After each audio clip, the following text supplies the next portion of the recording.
Hello everyone, this is Al Fadi. Welcome back to this series on Mecca. And today we are going to build upon all of the arguments that we have been raising concerning the contradiction between the standard Islamic narrative and many of the findings or actual data when it comes to the geographical location or historical documentation and so on and so forth. Today is no exception. We're going to be talking about the Qibla, or the direction of prayers, something that our brother Dan Gibson brought into light years ago in a book that he published. And then later on, of course, we unpacked that in a series in and of itself. And we showed that this research that he has done is absolutely amazing. So it's going to be a quick review for you, but you can always go back and watch the entire series that we did about the Qibla. Welcome back, Jay. And please help our viewers, at least those who don't have an idea about what he did, what Dan did, what is the Qibla and why it's important. Now, the Qibla is the direction of prayer, as you well know, and it's what has been supported by the standard Islamic narrative as being directed towards Mecca, certainly during the time of Muhammad.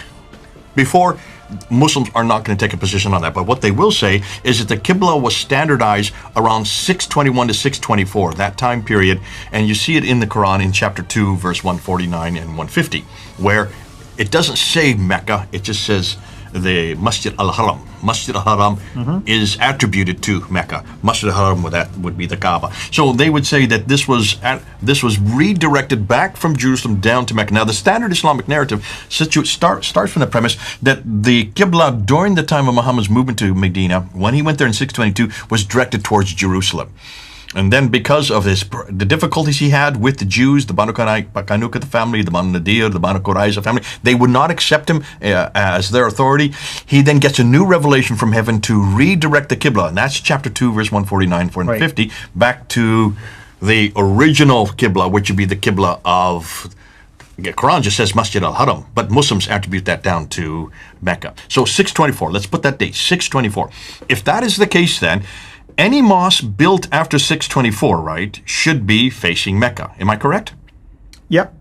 Stands to reason. I mean, that's basically the whole idea behind it. In fact, we're saying every mosque, because what mosques existed before 624? There weren't any.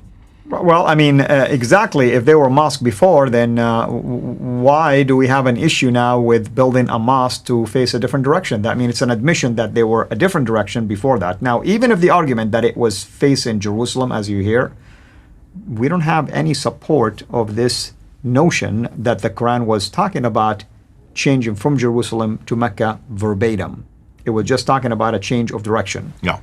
So I would suggest that any mosque that we find today should be facing Mecca from 624 on.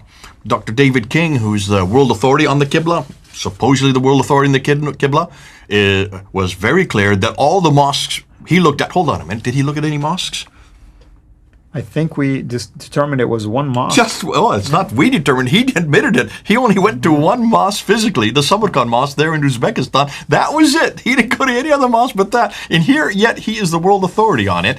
And he did know, and he was told, but he didn't know that by looking. He didn't know by going there. He actually learned it because the 9th, 10th, and 11th century scholars that he read in a library, he just went to a library, read their books from the 9th, 10th, and 11th century, all said that there were many mosques that were facing hundreds of directions, and the reason why is because they didn't have mathematics. They just didn't know better. They were barbaric. But we, those of us now who have all our mosques by the 9th, 10th, 11th century are now facing Mecca. We know the direction because of mathematics, and that's why we have standardized it. And King just basically said, well, they must know better than me, so that's why they're all facing now Mecca, but not till the 9th, 10th, and 11th century.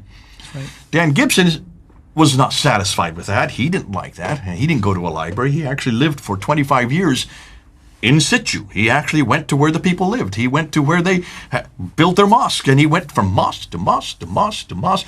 60 to 100 mosques he finally went to personally, and he kept on finding the same thing.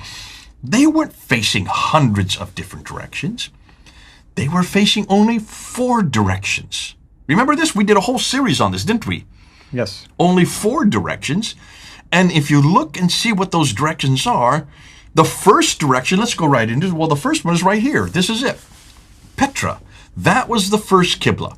And all of the mosques in the 7th century, so we're talking about the century that Muhammad lived, the century that Mecca existed. This is the century of Mecca. All the mosques should have been facing Mecca from 624. So this is the century where it was canonized in 624. So we're talking about for the 60 years, they should all been facing Mecca, right?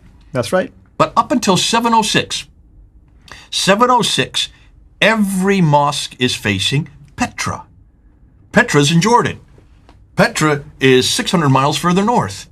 Not one mosque is facing Mecca at all in the 7th century. And then in 706, a new direction came up. This direction is called the in-between direction.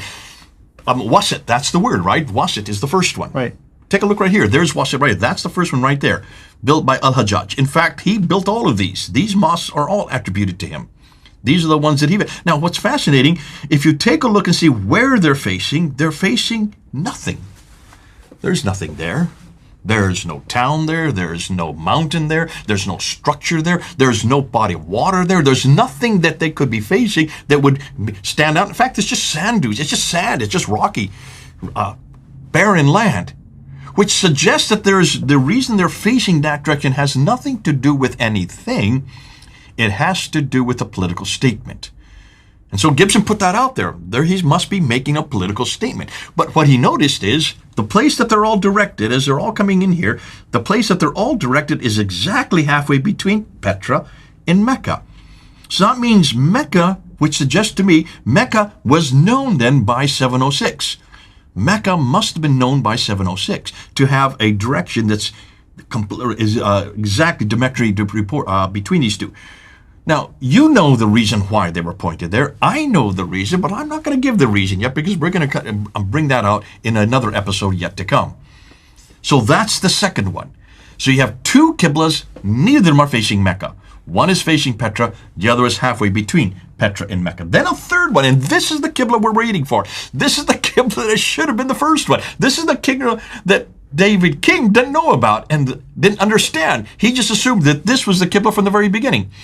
This is the Meccan Qibla, introduced there way over in Banbor. The first one we have is in Banbor in Pakistan. Well, that's hundreds of miles away.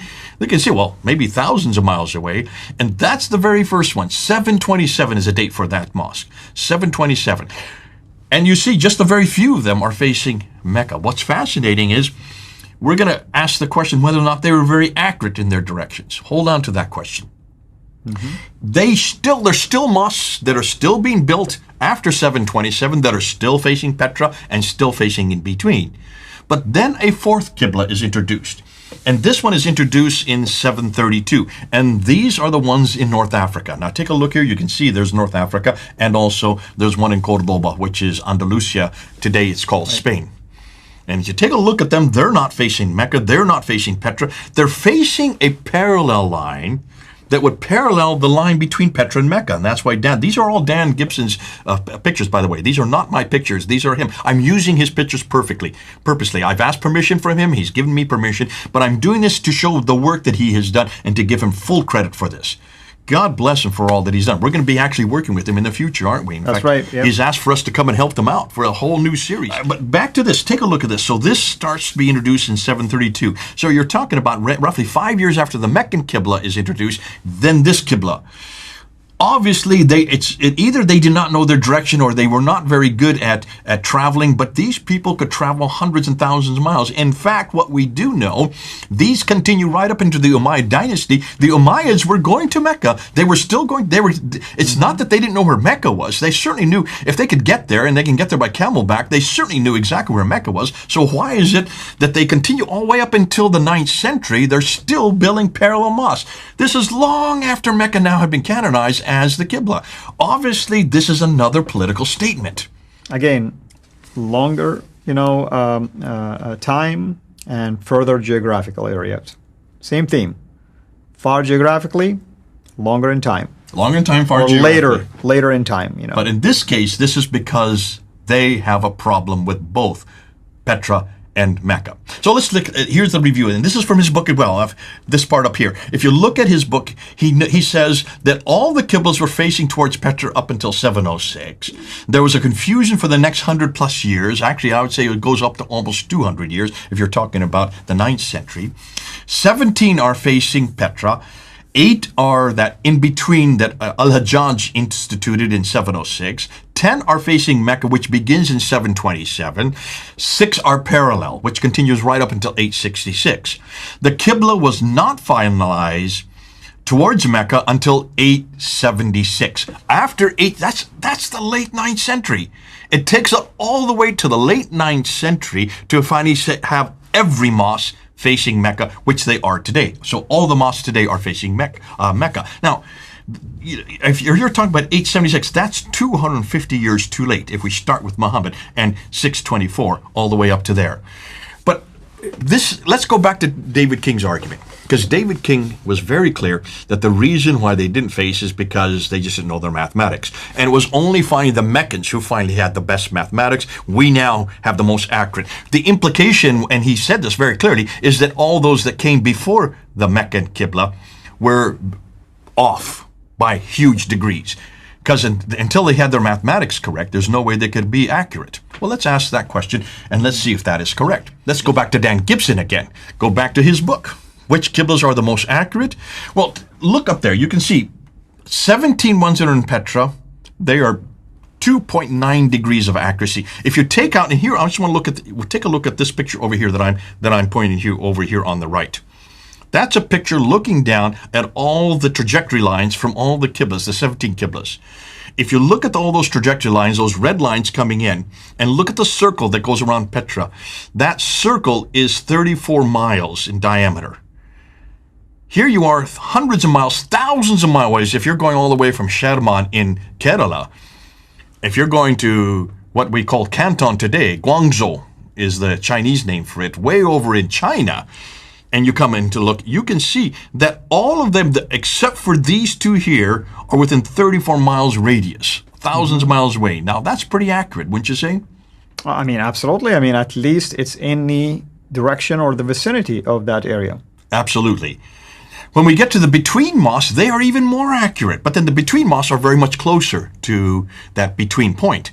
Right. The Petran ones are much, much, much further away. So there's an awful lot more chance for them to be inaccurate.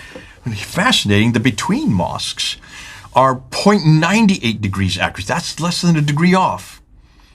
The parallel mosque, there's 6 of them, they're 3.5 degrees accuracy, and that can be understood because they're much further away. They're over in North Africa and up in Cordoba in Andalusia. But the Meccan mosques, the 10 that he has found from this early time period that are facing Mecca, they're 4.78 degrees accuracy. They're the least accurate. They're less accurate than either the Petra, the Mecca, the Petra, the between, or the parallel mosques. So the Meccan mosques are the worst. So this whole argument that mathematics actually helped them flies out the window. And Dan Gibson saying, no. You need, for heaven's sakes, look at the categories, but look at where they're facing, and then use GPS. If you use GPS, you can just pretty much throw this argument out and throw that and destroy it. And that's what David King never did. He didn't use any of this equipment. In fact, he derided it. He says, why are we using modern equipment to answer this question? Well, because you want to find the answer. The best way to find the answer is use what's best you have available at your disposition.